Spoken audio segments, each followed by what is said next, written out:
Bienvenue sur Africa 24 dans cette nouvelle édition du Non-Stop Info. Voici les titres de l'actualité.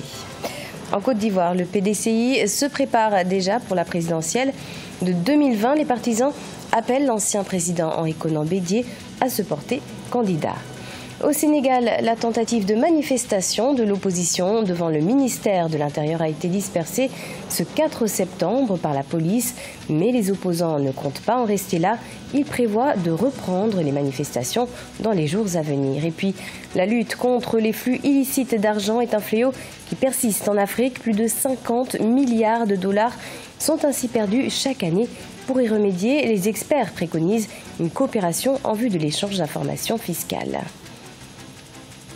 Le Parti démocratique de Côte d'Ivoire ne cache plus son ambition de présenter un candidat à la présidentielle de 2020. Et pour les partisans, un seul candidat peut représenter le parti, Henri Konan Bédié, président du PDCI et ancien chef de l'État ivoirien. Reportage Oliva Diakotan, notre correspondant sur place. À 2 ans de l'élection présidentielle de 2020 en Côte d'Ivoire, le groupe Bédié pour tous, tous pour Bédié, demande au président Henri Konan Bédié d'être le candidat du Parti démocratique de Côte d'Ivoire à cette élection. Les militants l'ont fait savoir à Abidjan lors de la présentation du rapport annuel du grand conférencier du PDCI au domicile du président Bédié. Il nous appartient de le mettre à la portée de tous pour que les plus jeunes lui accordent leur suffrage, pour que les plus anciens lui renouvellent leur confiance et pour que ma génération consolide sa foi en Henri Konan Bédié. Le rapport du grand conférencier définit essentiellement les stratégies de reconquête du pouvoir d'État 19 ans après sa perte par le Parti démocratique de Côte d'Ivoire. Une vision que partagent les ténors du dit parti venus nombreux à cette cérémonie. L'occasion nous est donnée de reprendre ce pouvoir et nous ferons tout. Nous mettrons tout en œuvre pour que le PDCI revienne au pouvoir en 2020. Nous sommes confiants et nous mettrons tout en œuvre pour que justement nous arrivions à cet objectif que beaucoup de personnes, beaucoup d'Ivoiriens, la plupart des Ivoiriens souhaitent. Le premier grand test pour le Parti démocratique de Côte d'Ivoire sera les élections locales du 13 octobre 2018. Pour la première fois depuis la fin de la crise post-électorale de 2010-2011, le PDCI ira seul à une élection. Au Sénégal, la tentative de sit-in de l'opposition a été dispersée par les forces de l'ordre. Ce rassemblement organisé par le Front de résistance nationale avait été interdit par les autorités. L'opposition souhaite l'abandon de la loi sur le parrainage et l'accès au fichier électoral. On fait le point avec El Hadj Diaye. Comme annoncé, l'opposition sénégalaise a tenté de tenir son sitting mardi 4 septembre 2018 devant le ministère de l'Intérieur malgré l'interdiction préfectorale. Mais c'était sans compter avec les forces de l'ordre qui s'y sont opposées à coups de grenades lacrymogènes. Plusieurs responsables politiques ont été interpellés, parmi lesquels Omar Sarr du Parti démocratique sénégalais, Déthié Fall du Parti Rewmi et Mamadou Diop Decroix du Parti Andi Diouf. Ce qui se passe est inacceptable. C'est inélégant. Ça ne correspond pas à notre République. Ça ne correspond pas à nos valeurs. Réunis autour du Front de résistance nationale, l'opposition souhaite l'abandon de la loi sur le parrainage et l'accès au fichier électoral. À cela s'ajoute la récusation du ministre de l'Intérieur devant organiser l'élection présidentielle de 2019. Vous le voyez comme nous, des candidats à la députation qui n'ont même pas le droit d'accéder au ministère de l'Intérieur pour prendre le fichier électoral, on les arrête systématiquement. On n'est même plus dans une dictature, là on est carrément dans un chaos. Le président Macky Sall n'a qu'à décréter que ce pays est une monarchie, parce que ce qu'il est en train de faire, c'est pire que ça. Il choisit ses adversaires, ceux qui ne sont pas avec lui, il les met en prison, les autres, il les arrête. Pour l'opposition, ce sitting, qui n'a pas tenu devant les forces de l'ordre, n'est pas un échec puisqu'elle compte remettre les manifestations dans les jours à venir.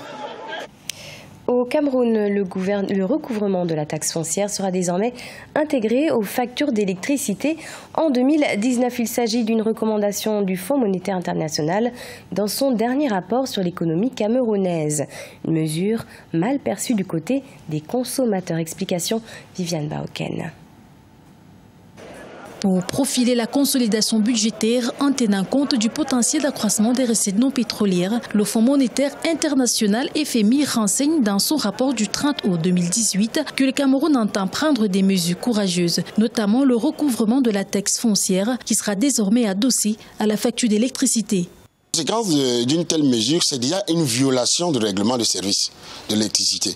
Ce règlement de service ne prévoit nullement que Eneo soit en train de prendre en dehors de l'énergie électrique que l'Eneo fournit aux consommateurs. Cette mesure, qui doit prendre effet dès 2019, est considérée par les consommateurs comme étant un abus. Pour ces derniers, l'entreprise de distribution de l'électricité au Cameroun, Eneo, n'a pas compétence de révéler les données privées des ménages au TIES. De but en blanc, je vais dire que c'est une très mauvaise mesure parce que Eneo, qui est le fournisseur principal de l'énergie électrique, est en contrat avec le consommateur de l'énergie électrique ils ont signé un contrat et ce contrat ne stipule en rien et nulle part que Eneo devient collecteur d'impôts pour pouvoir reverser une taxe foncière à l'administration fiscale. Non, c'est un abus et les consommateurs du Cameroun ne sont pas prêts à cela. Rappelons que cette réforme annoncée depuis plusieurs années vise à augmenter la mobilisation des recettes non pétrolières dans un contexte où la rareté des ressources se fait de plus en plus ressentir dans le pays. La Commission économique de l'Union africaine estime à plus de 50 milliards de dollars l'évasion fiscale sur le continent. Pour l'instant, les États peinent à trouver des stratégies individuelles pour combattre ce phénomène.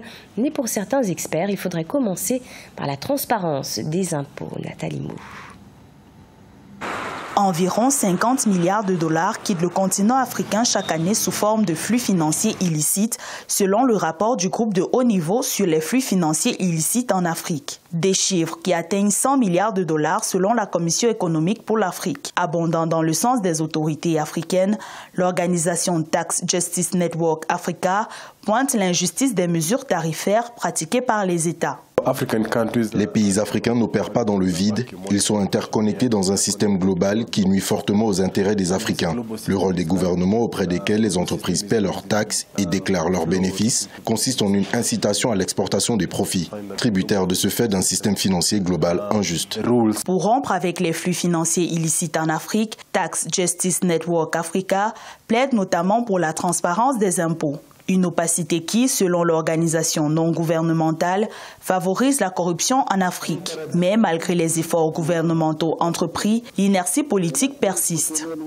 Nous voyons quelques efforts politiques entrepris par certains gouvernements, soit pour statuer contre les vides juridiques favorisant les fuites financières, soit pour recouvrer l'argent qui a été volé et caché à l'étranger. Ce sont là quelques aspects positifs de la lutte. Mais je pense que l'évolution est très lente. Nous aimerions voir plus de progrès, plus d'engagement politique et surtout au-delà des accords de principe donnés par les autorités.